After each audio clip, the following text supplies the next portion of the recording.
नमस्कार, बहुत बहुत स्वागत आपका। मैं हूं आपके साथ अनुराग सक्सेना और मेरे साथ एक ऐसी शख्सियत मौजूद है जो किसी भी परिचय की मोहताज नहीं है।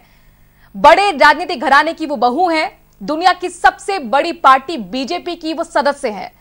जब उन्होंने बीजेपी ज्वाइन की थी, तीखे सवाल उनसे पूछे गए थे, लेकिन अब ऐसा लगता है कि उनका सही साबित हुआ है। मैं बात कर रही हूं अपर्णा यादव की। अपर्णा यादव जी, बहुत बहुत स्वागत आपका सारा समय पर। बहुत बहुत धन्यवाद जी। बहुत धन्यवाद आपका जी। सबसे पहले तो आपको बहुत सारी बधाइयां और उसके साथ सवाल ये भी, चूंकि 5 राज्यों में हुए चुनाव में 4 राज्यों में बीजेपी की वापसी हो चुकी है। ना सिर्फ ये वापसी एक बड़ी जीत की तरफ है, बल्कि इसके साथ ही कई मिथक को तोड़ने का भी काम किया गया है। उत्तराखंड से लेकर उत्तर प्रदेश तक, उत्तर प्रदेश की राजनीति में ऐसा पहली बार होने जा रहा है कि 5 साल का कार्यकाल करने वाले पूरा मुख्यमंत्री एक बार फिर जनता उन्हीं को चुनकर लेकर आई है। बुलडोजर बाबा काफी पसंद आए हैं यूपी की जनता को, क्या कहेंगी?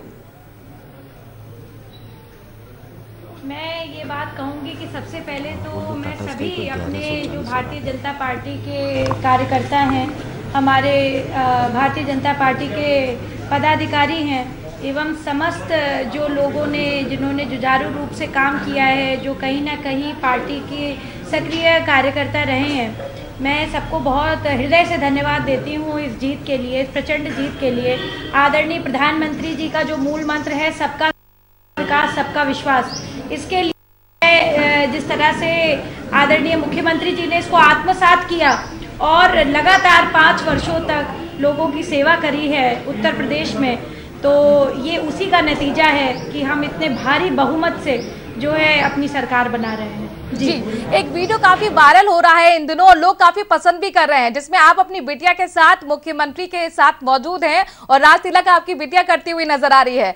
जीत के जश्न का माहौल है, उन पलों के बारे में भी जरा कुछ बताएं। देखिए, हमारी सनातन संस्कृति, परंपरा और संस्कार एक ऐसा है कि जब भी आप जीतते हैं, वो एग्जाम हो चाहे चुनाव हो, तो घर में माताएं, बहनें, बहू बेटियां जो है तिलक करके जो है स्वागत करती हैं और आगे के लिए विजय श्री का आशीर्वाद भी देती हैं।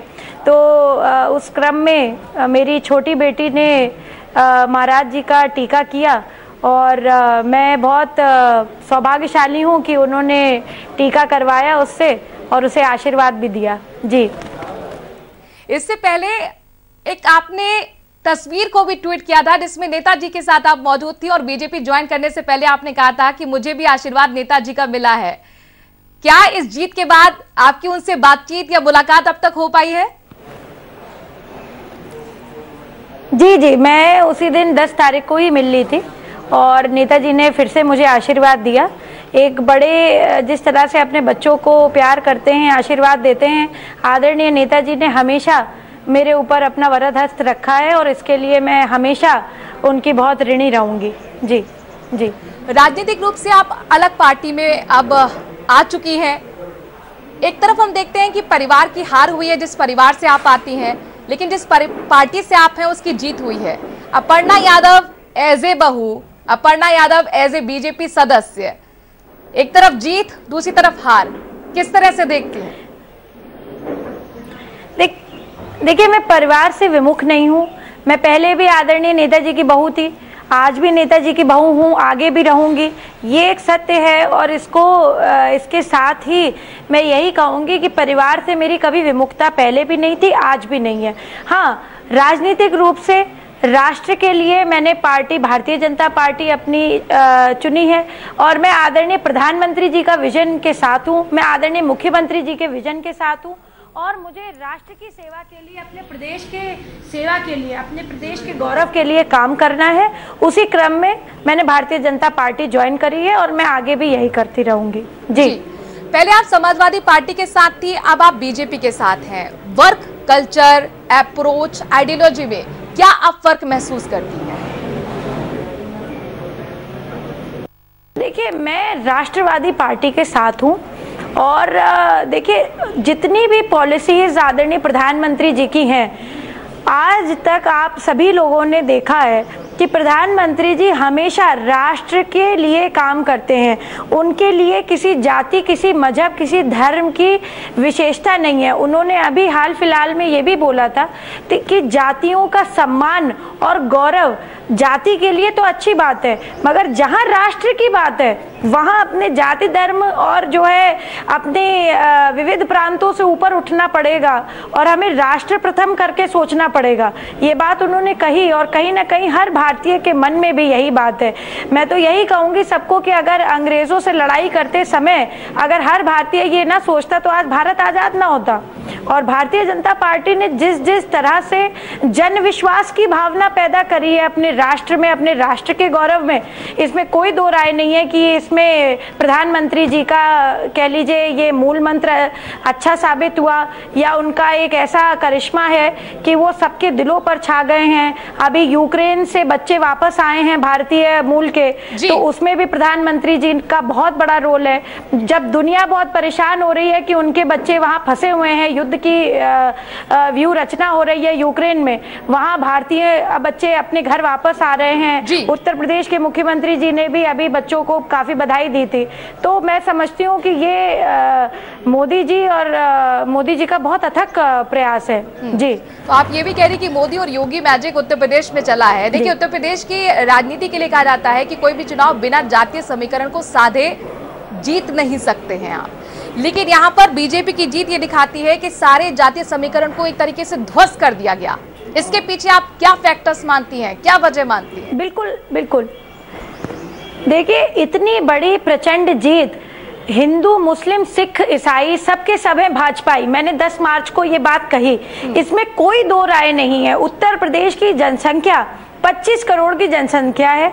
इसमें सभी जातियों के और सभी धर्म मजहब के लोग रहते हैं। ऐसा नहीं हो सकता कि सिर्फ हिंदुओं ने वोट किया है तब भारतीय जनता पार्टी आई है, या सिर्फ मुसलमानों ने और अन्य जातियों ने वोट किया इसलिए भारतीय जनता पार्टी आई।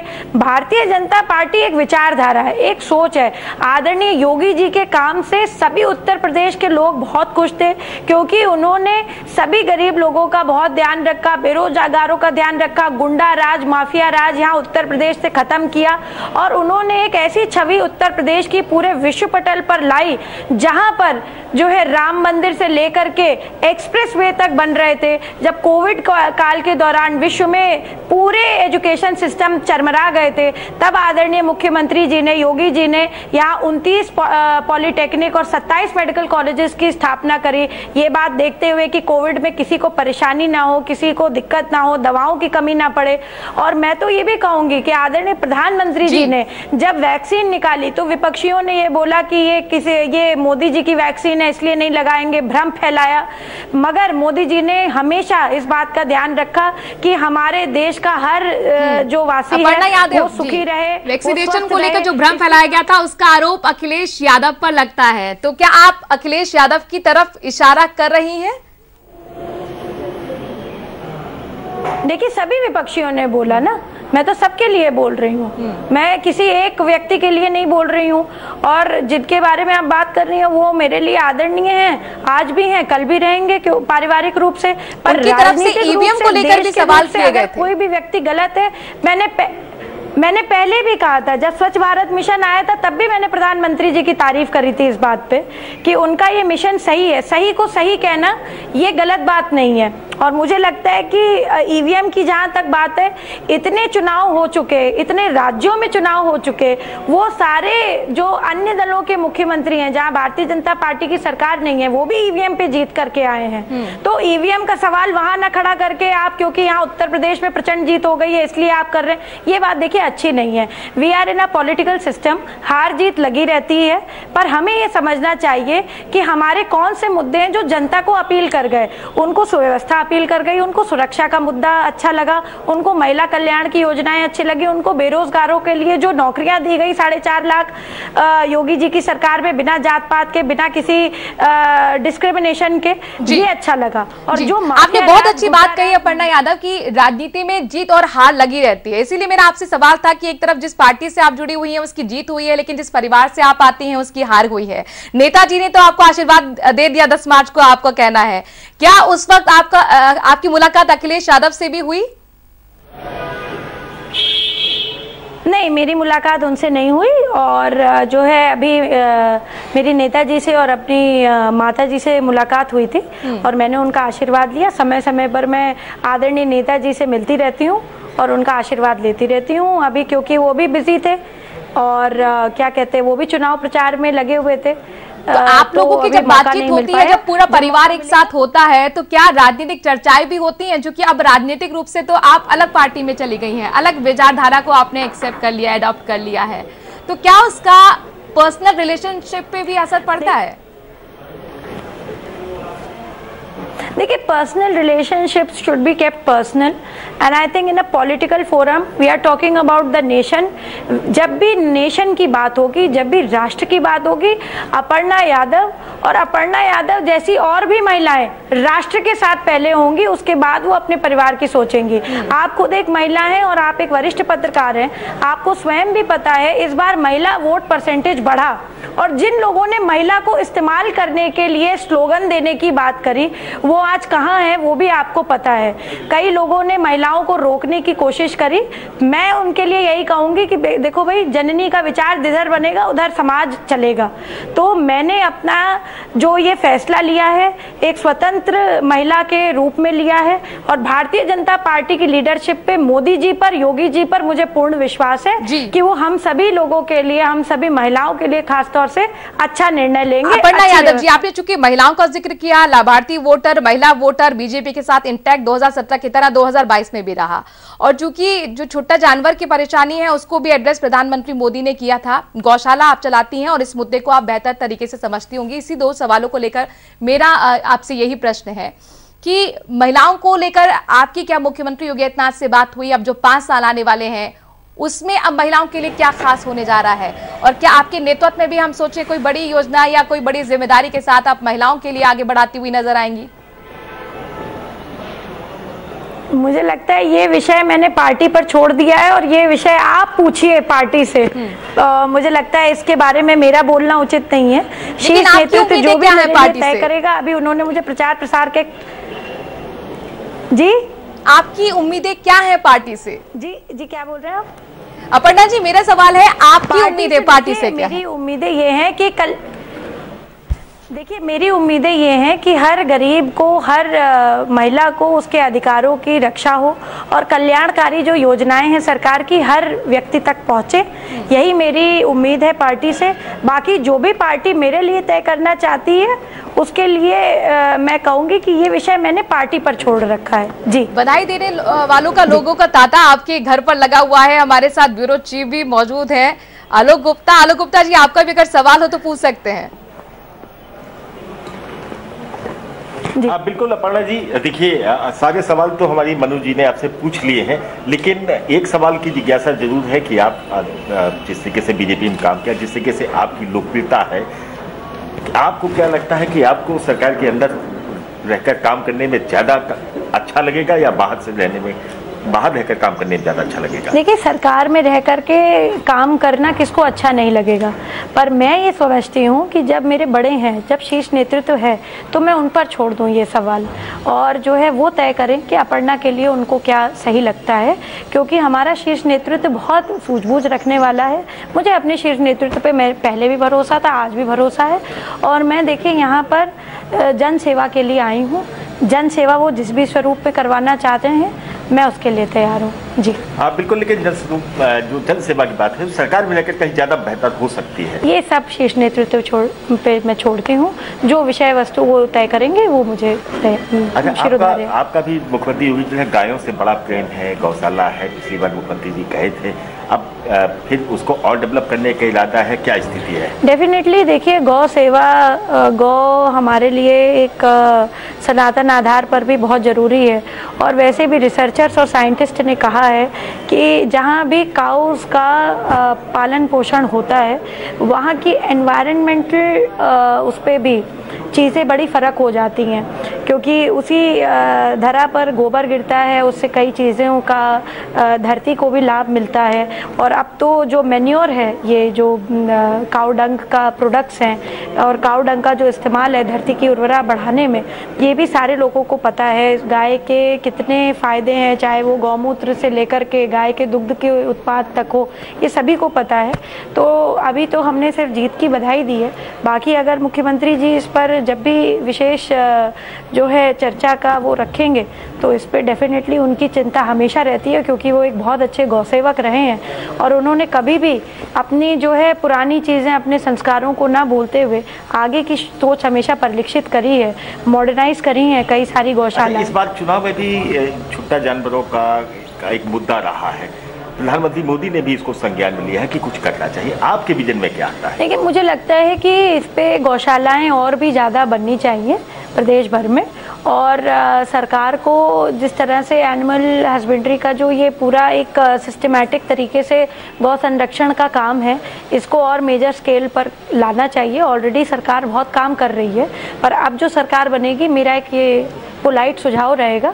बाकी मुख्यमंत्री जी गौ सेवक स्वयं हैं और वो एक अच्छा डिसीजन लेंगे, ऐसा मुझे पूर्ण विश्वास है। अपर्णा जी, बहुत बहुत धन्यवाद सारा समय से जुड़ने के लिए। अपने बहुत समय दिया, अपने व्यस्ततम समय से निकाला है समय। आपके तमाम प्रशंसक अभी भी आपकी राह देख रहे हैं। तो अपर्णा जी है का साफ कहना है कि जो जिम्मेदारी पार्टी देगी, जो जिम्मेदारी इनको मिलेगी, वह काम करेंगे।